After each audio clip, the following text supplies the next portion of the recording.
Hey you guys, it's Peter, and I'm back. Of course I'm back, I'm not going anywhere. Boost!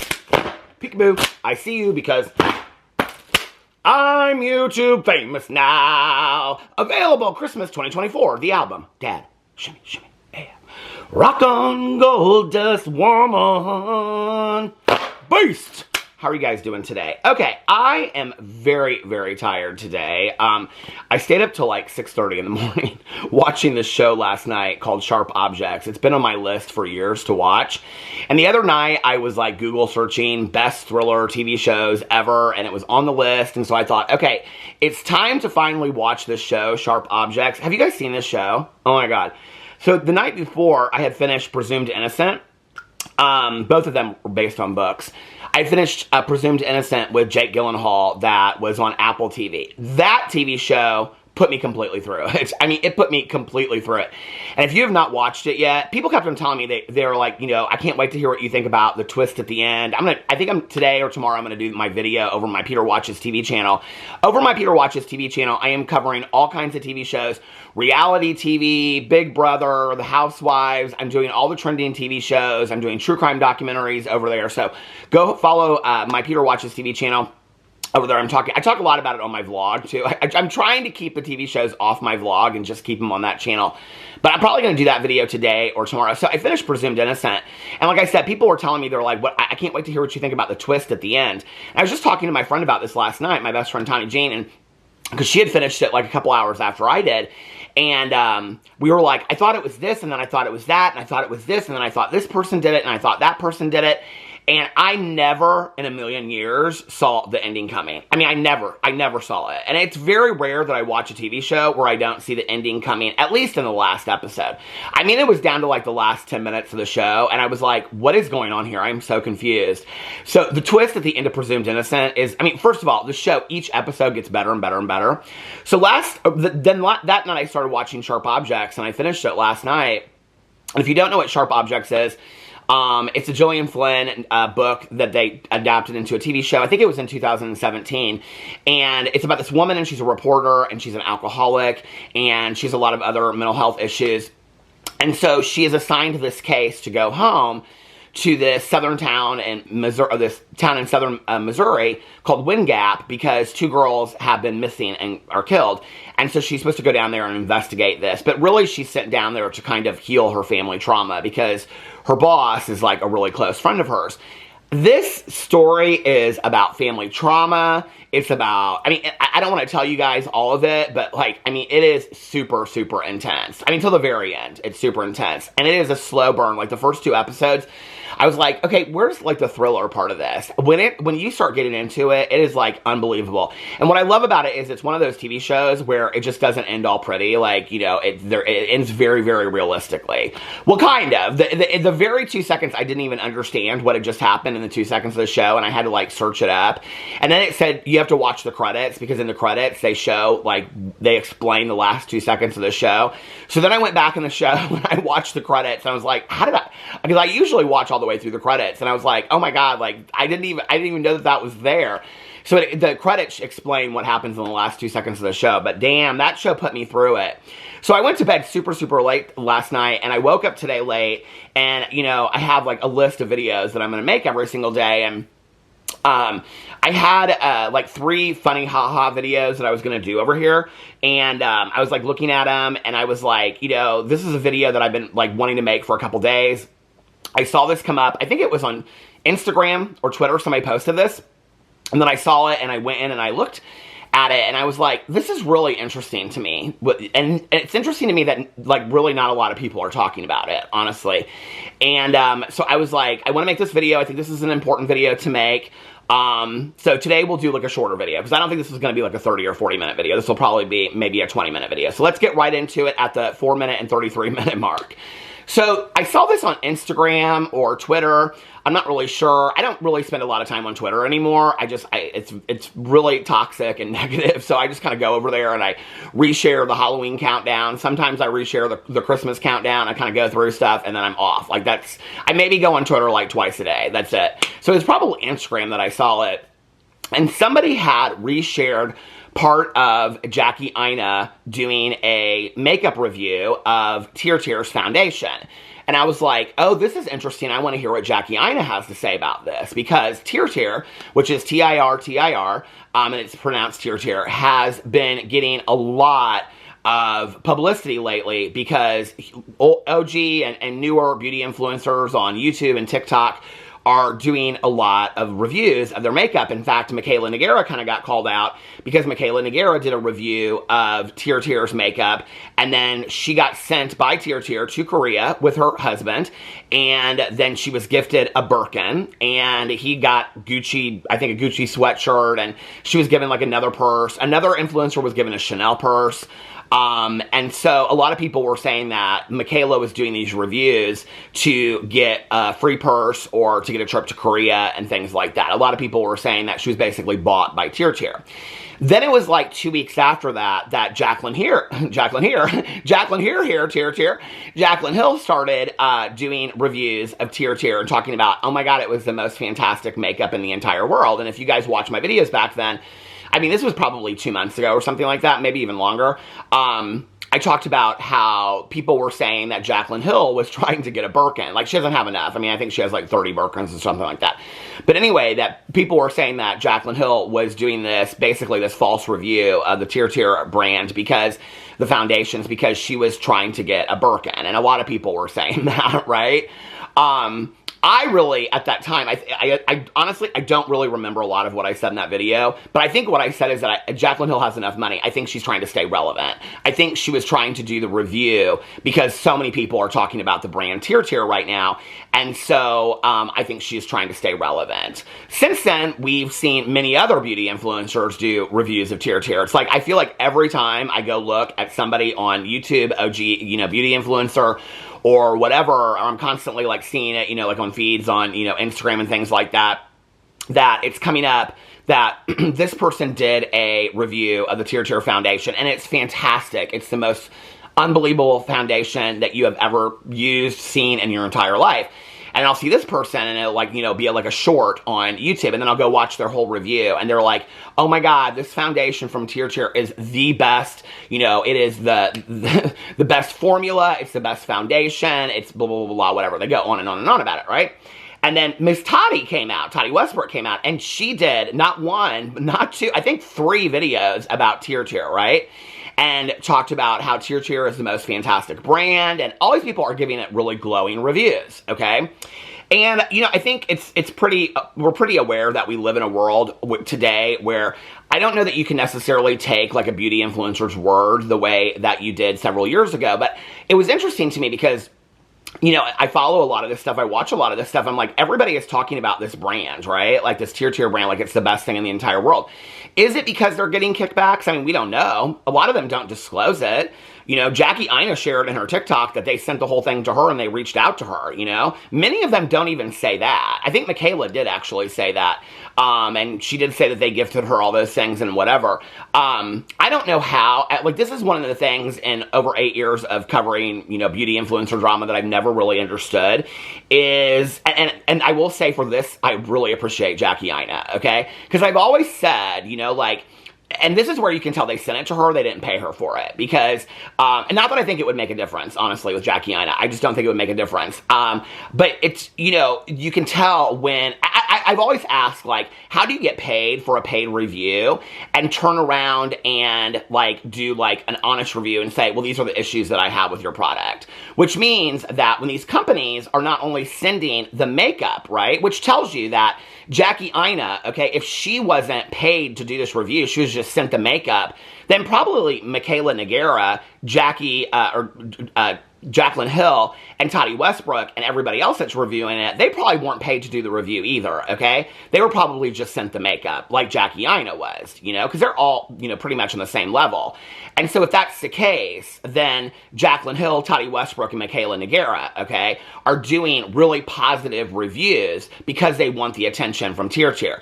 Now, TirTir has turned around and gifted Mikayla Nogueira bags and things like that, which, I think that's the question of, is there anything wrong wrong with that? I mean, that's a question you would have to ask yourself. Is it wrong for a company? We're very thankful for this review that you did. We want to give you a Birkin, a trip to Korea. We want to show you around the warehouse, all that kind of stuff. You know, maybe other people would consider that good business, whatever. You know, I think in different worlds, I'm not necessarily sure that, and I've really thought about this since the Mikayla Nogueira thing came out, right? That in different worlds, like in sales and things like that, that people are awarded trips, people are awarded this for best sales or working with a certain company, and a company will, you know, reward those people from a different company a trip or, you know, a gift or something like that. So in that industry, but even then they have to, like, you know, disclose that it's a gift and things like that. So, and in all industries, you have to disclose that. So I think it's interesting that she comes on and she says, you know, I was gifted all this kind of stuff, but she is not talked poorly whatsoever about TirTir, nor has Jaclyn Hill, nor has Tati Westbrook. Now, this is important, okay? When I talk about what I'm going to talk about in just a second with Jackie Aina, that none of these people have come out and said not one negative thing about TirTir. Nothing negative about TirTir. Now, these are people that back in the day, when they were sent makeup, because they were sent mass amounts of makeup, would give, you know, pretty honest reviews. I mean, I watched these people enough back in the day to know that there were some things that they would say they loved, and there were other things that they'd say, no, I would never use this, you know? So they have had a history in the past, at least, of sometimes giving honest reviews, especially when it comes to talking about shade range. And it was interesting because in Jackie Aina's first TikTok that she does, she said something like, this is giving early 2000s, right? Like makeup brand.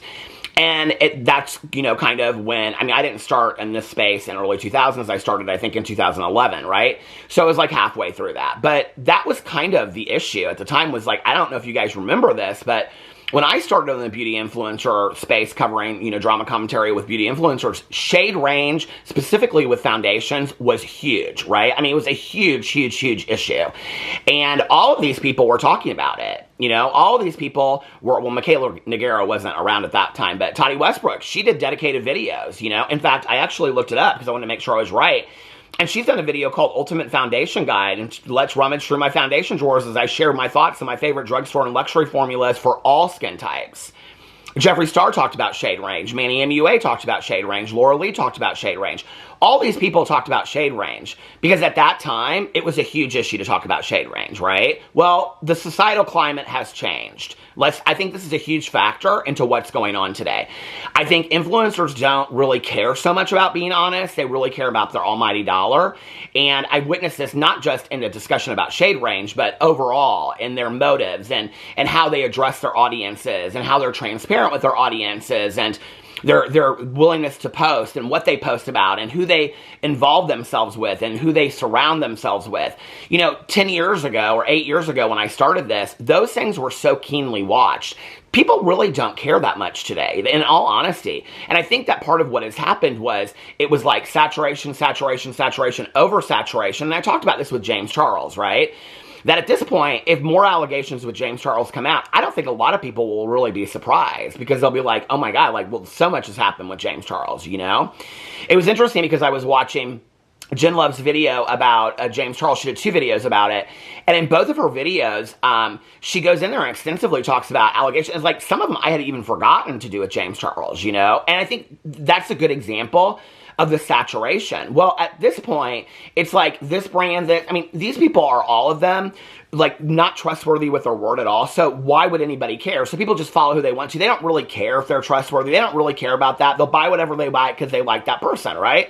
And I think the influencers know that. I think for a long time they felt like, well, we're being held to the standard when all these other people are. And Mikayla Nogueira is somebody that really, really changed this, because Mikayla Nogueira is somebody, when we look back at Lashgate, this video is probably going to be longer than I thought it was going to, but when we look back at Lashgate or Mascaragate or whatever you want to call it, that was actually a pivotal time in the changing of how beauty influencers reviewed makeup, okay? And let me explain to you why I think it was a pivotal time. You know, I'm somebody that, I know enough about makeup to get me by because I've watched these videos, I've looked into it through the years, right? I don't wear a lot of makeup, obviously, hardly any ever.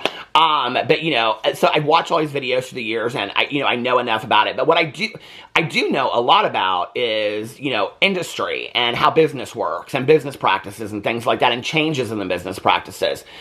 And, at the time that Lashgate happened, which was when Mikayla Nogueira came out, she didn't disclose, and she used this mascara, and then she, went off camera and she came back. We all know what Lashgate, I think is what it was referred to, was all about, right? Well, at that time, so many of Mikayla Nogueira's fans, mostly her fans, were requesting that she come out and address it. And so many people were making videos. I made videos about it. I think every beauty influencer drama commentary channel made videos about it. Articles were written. I mean, international magazines were covering it. What a huge issue it was, right?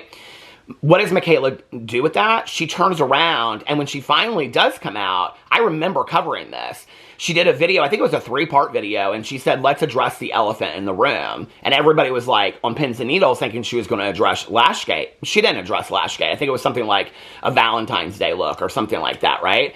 And so that was how she addressed it. She never addressed it. She kept on moving, right? She kept it moving. She kept on moving forward. She never addressed it. In fact, she's made several jokes about it in retrospect, and just recently got called out about something else related to it. Well, the reality is that Mikayla is on such a level that even if she was knocked down a notch for being dishonest or not doing a review, it's not going to really hurt her career that much. And I really have to believe that the OG beauty influencers that paved the way for Mikayla to be where she's at today were kind of they looked at this moment in time and they thought to themselves, the majority of them, okay? The majority of them, I think, looked at them and said, I think that this is really unfair that we had to go through all the cancellations that we went through, and we had to go through everything that we went through, and we had to get on video and explain things to everybody, and we had to defend ourselves, and we had to put out statements and all this kind of stuff. Mikayla Nogueira gets called out for something huge in the makeup community, and she just keeps it moving and doesn't address it at all. In fact, is rewarded in her comment sections by her super fans when she doesn't address it, when she comes back out and says, let's address the elephant in the room, and keeps it moving, okay, and doesn't address it. Her fans call her an unbothered queen. So that sends a message to the rest of the makeup community is, if Mikayla, who's up here at the top of her game at this point, if she's not going to address anything, and we've been addressing shit for 10 years, we're not addressing anything anymore. It was a total climate change within the beauty influencer community. That's just the truth, okay? It's when we're not just talking about makeup, we're talking about business at this point, right? Is that they are so concerned with their money, and they're so concerned with this, that they're like, if Mikayla doesn't have to address anything, well, then none of us have to address anything. It's why none of them come out and address James Charles. It's why none of them come out and address, all these, the FTC code violations. It's why none of them address, Jaclyn Hill doesn't address the closing of her brand. Why? Because she doesn't have to, and she knows that, because Mikayla set the standard for that. Before Mikayla did that with Lashgate, this is the truth. I mean, just go back. I mean, cover it as long as I have, and you guys will know that this is just the truth.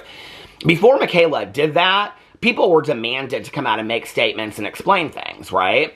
And I'm not, putting solely that on Mikayla. That was a decision that Mikayla had to make, right? But it completely changed the climate of how they were going to address things going forward. If Mikayla had come out at that time and she addressed it and she apologized for it and explained it, okay, the climate that we're living in today would be much different. People would feel that they had to address things, that they had to do this. We saw Jeffree Star turn around and criticize her and then invite her to his, his house in Wyoming to do a collab with him. That's how much clout she has, right? That's important to note. And I think what I've witnessed is that a lot of these, OG beauty influencers are afraid of the power and the clout that Mikayla has, and probably a little bit jealous of it, to be completely honest. And so, but also pissed that for years they've had to address these things. In fact, when I was looking this stuff up, I was looking up shade range, and I looked up, Jaclyn Hill and things like that, and it was interesting because Jaclyn Cosmetics was called out about their shade range. They actually put an entire statement out here. The statement says, this is from 3 years ago, we would like to address the shade range of our sun-kissed cream bronzers. We hear your feedback and recognize the range is not broad enough. Our vision for Jaclyn Cosmetics is to create an inclusive and diverse brand that is a haven for all lovers of beauty. To ensure we deliver on that vision, we have partnered with Change Cadet, a diversity, equity, and inclusion consulting firm to look at all areas of opportunity within our business and to address our process going forward. We thank you for sharing your feedback with us and want you to know we are committed to doing better. Jaclyn Cosmetics team. And I think this is really important because this is at 3 years ago, the climate, you know, of how people were responding to shade range and calling people out like Jaclyn Hill, okay? And calling out other brands that had, I mean, Jeffree Star was somebody that always talked about his shade range of his makeup because other brands didn't do it. I mean, he talked about it all the time, right? Like, I can remember covering it. Shade range was a huge issue, as it should be. As it should be, was a huge issue with makeup influencers back in the day, okay? Of any color. It was a huge issue. So it was interesting, and then when I looked under here, Mikayla Nogueira had made a response to this.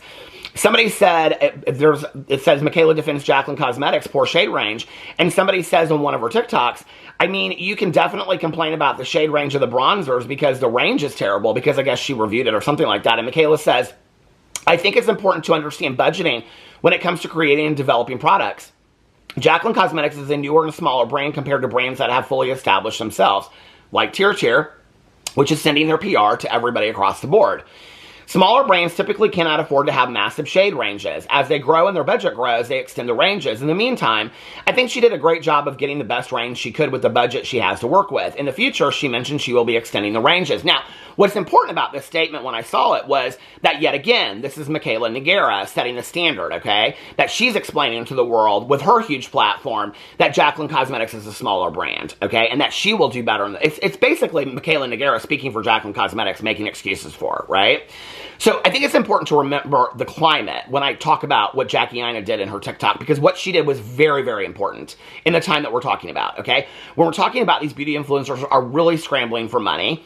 They are doing non-disclosed affiliate links. One of the reasons why it's so important for me to talk about the non-disclosed affiliate links, sponsorships, their, you know, reviews that they're getting paid for and things like that is to really to show the understanding that these people are really money obsessed and will really do anything, no matter how unethical it is, about money. And I said in my video the other day that I was doing about Jaclyn Hill, that if Jaclyn Hill is willing to get in a video, a podcast, anywhere, okay, and she's willing to lie on her Instagram post she just did the other day, that was what my video was about, and lie about the closing of her brand, do you really think that she wouldn't get in a review and lie about the quality of makeup just to get her a Birkin or just to get her some relevance because she's talking about a brand that's popular? Do you think Toddy Westbrook wouldn't, when Toddy Westbrook's talking about the need to do sponsorship so that she can raise money to put back Toddy Beauty?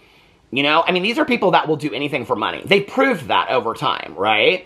And so when I saw this, I was like, this is really, really interesting because I've only seen a few people kind of like be critical of TirTir over their shade range. And what's interesting is I've watched enough of Aina through the years to know that, like, I mean, she is never like afraid to come out with her opinion. She just isn't. I mean, she is confident, right?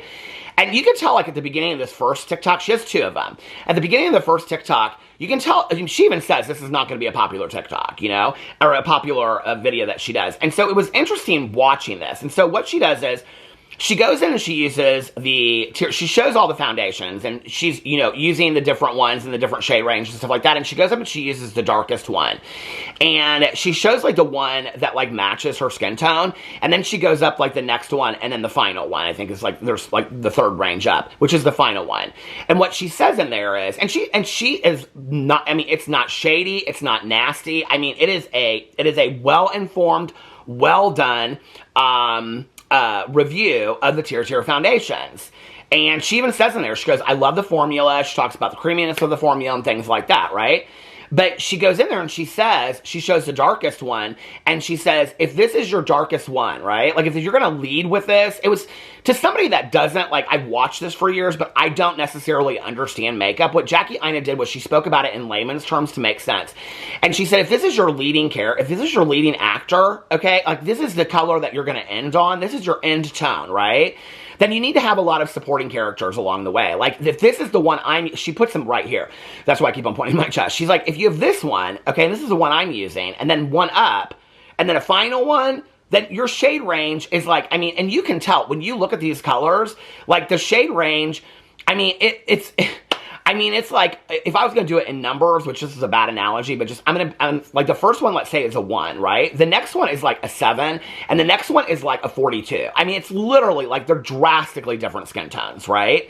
And so what she's saying is so accurate. She's like, okay, if this darkest tone that you have is going to be the one that you're leading with, then you need to have supporting characters, you know? and she talks about the Western, like if you're gonna, promote towards the Western culture, then you need to really think about who you're promoting towards and things like that, if that's what you're gonna do, like we need to talk about, it's important to talk about this. And so she goes in there and she shows it, and when you look at it, when you look at the foundations, okay, it's literally like 75 to 80, well, not, I think even higher than that, probably 90% of the shades are for lighter tones, and there's 3 for darker tones. And so she's absolutely 100% accurate about what she's talking about. And so it was interesting when she says this, because she's like, she does a follow-up one. The first TikTok, here, let me get into these. The first TikTok she does is, it says on here, okay, let's start with the TirTir shade range. And she goes in here and she's talking about it, and she's showing the shade. Well, I know you can't see it and all this kind of stuff. She goes through here and she talks about the shade range and all this kind of stuff. At the end, she says, if you want the darkest shade to be the main character, you need to have enough supporting cast members to strengthen your main character. And babes, she says, I'm just not seeing it. Sorry. TirTir is a line that... Oh, wait. So that's the beginning of it. So then she goes in and she does a follow-up. And she's like, you're probably wondering how we got here. And she's showing it. And she shows, like, how it would, like, photograph. Like, how it would film and how the glowiness of it. I mean, and it's unreal when she shows it. I mean, she's actually showing this, like, how it should be shown. Not just like, oh, this is the greatest foundation in the entire world, give me a Birkin. She don't give a fuck about no Birkin. She's like, okay, no, my integrity on this, on makeup reviews is more important to me. And so she comes out and she's talking about all this kind of stuff, right? And so let's just continue to discuss the TirTir. So what I wanted to do was I wanted to go underneath here and I wanted to talk about the comments that are underneath this video, because they were very interesting to me.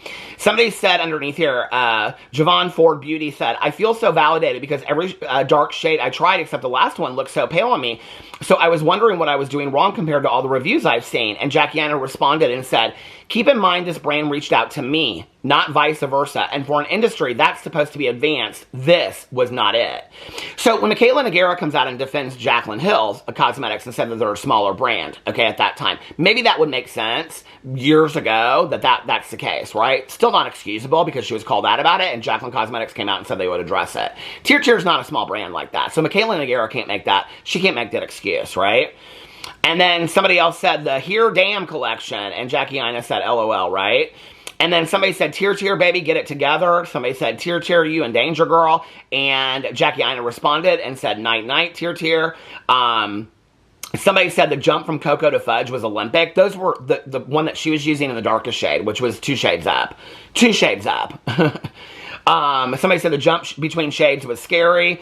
TirTir said, make it enough.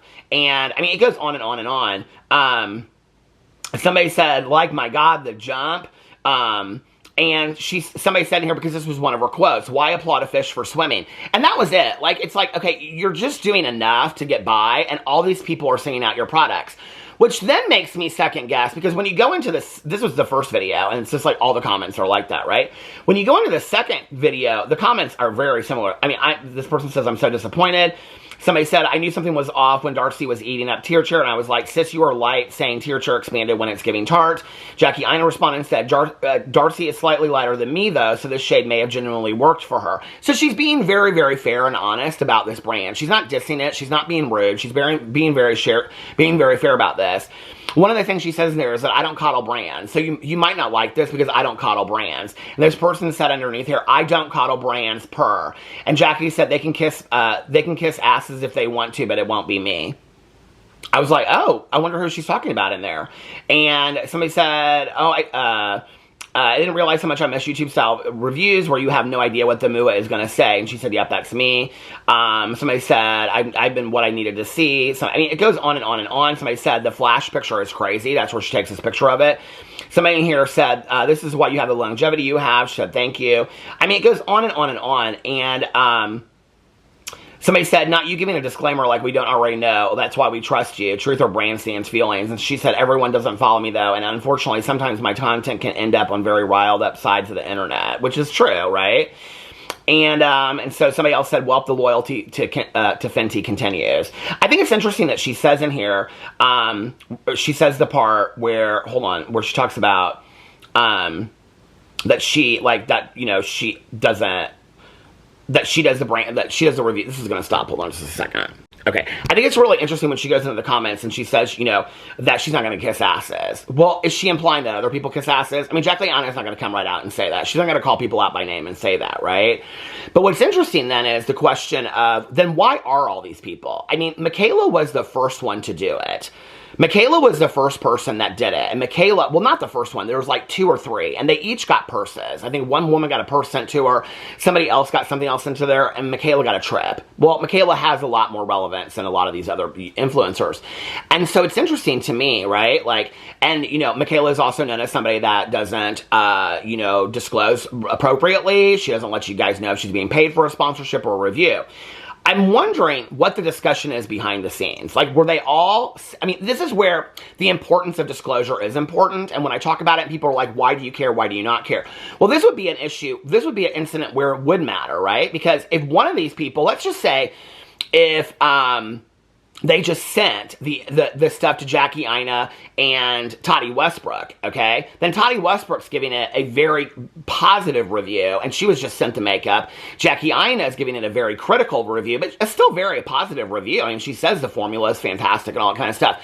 Then we know that they're giving us honest reviews. If we know that Mikayla and Jaclyn, for example, are getting paid for it, okay, well then it's questionable. This is where it's important, okay, when we know per FTC guidelines, which I always say FTC guidelines are to protect the consumer. This is where, I mean, TirTir makeup is expensive. It's not super cheap, right? So this is where it's, I mean, it's not, you know, La Mer skincare, but I mean, it's not, you know, Claire's Boutique either.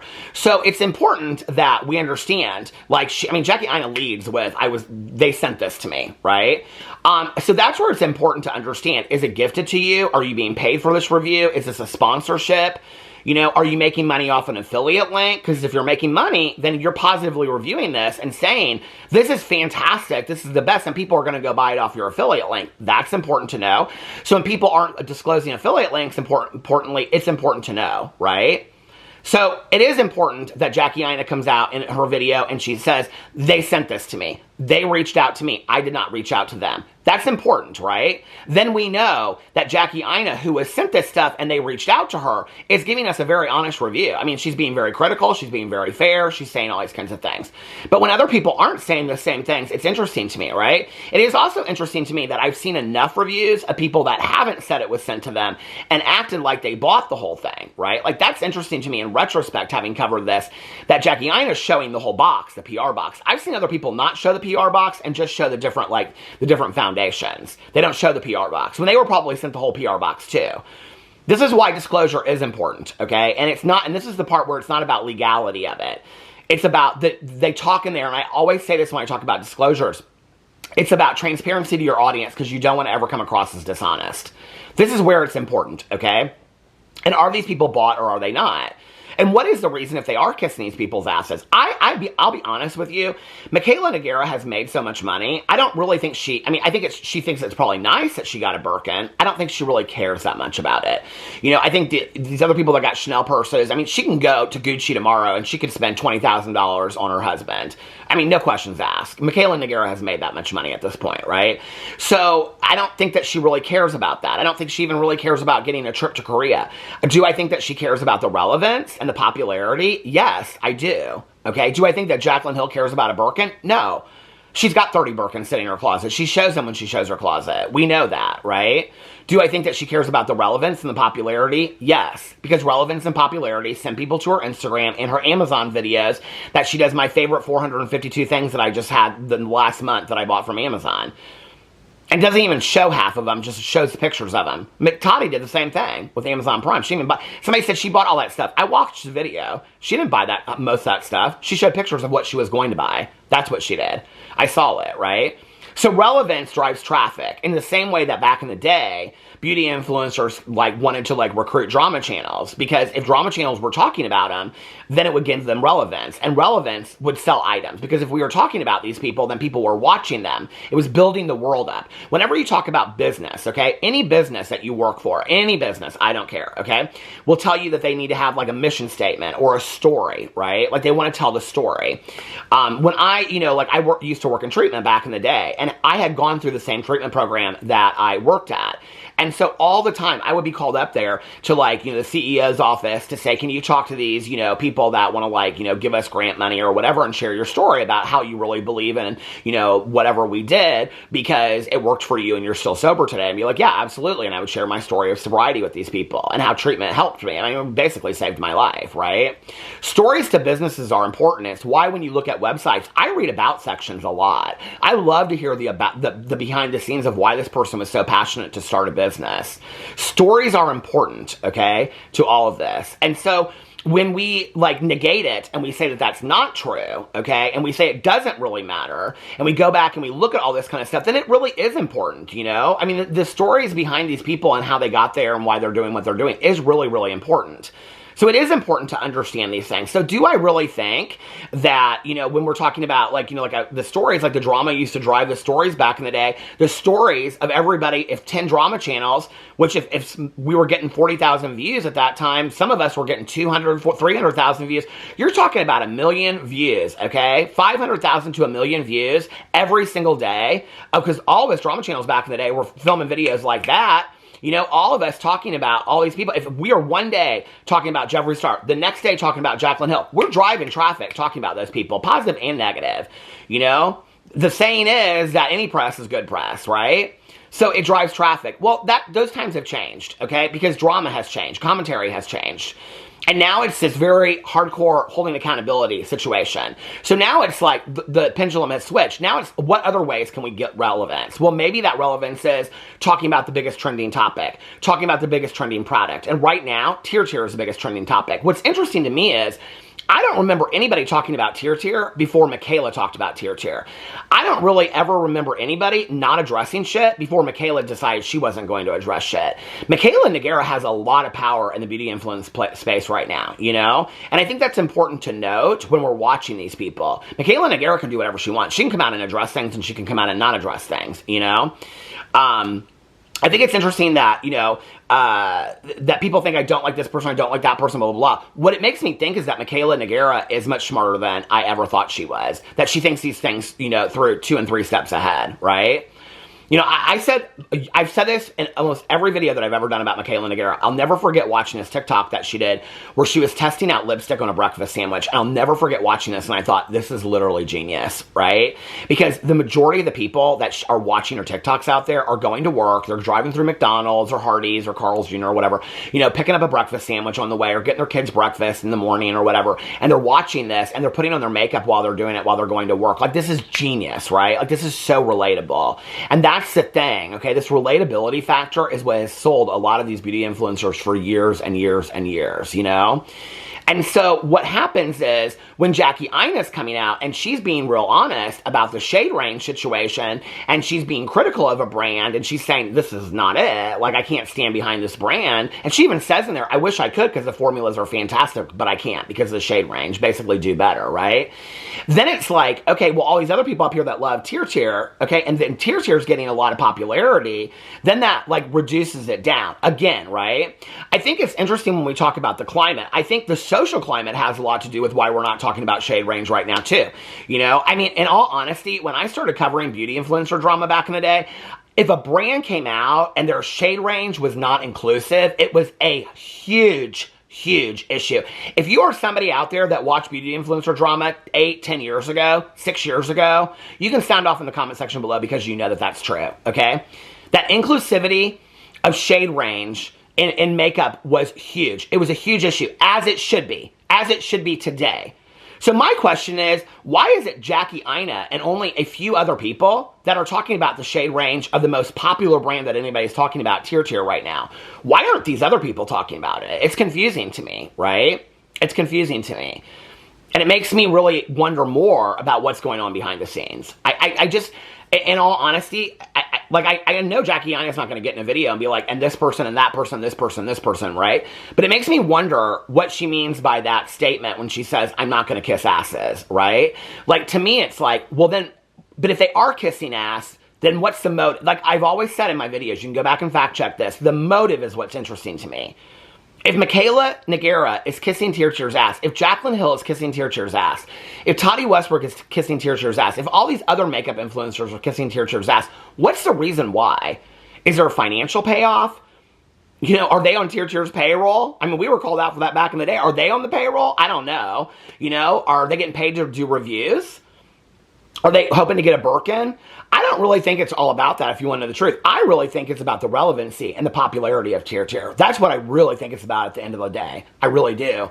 And then that makes me sad, because it's like your authenticity of talking about something so important, like inclusivity of shade range, is sold out for having a popular video because you're talking highly of a popular brand right now instead of honestly. And that's sad to me today, right? With all these people that want to talk about, I just got on video because I love makeup and, you know, I don't want to be honest with my audience. But you're not, because in the past, you've called out other makeup brands for lack of inclusivity with shade range, but you're not doing it with this. Why not? Like, that's the question to me.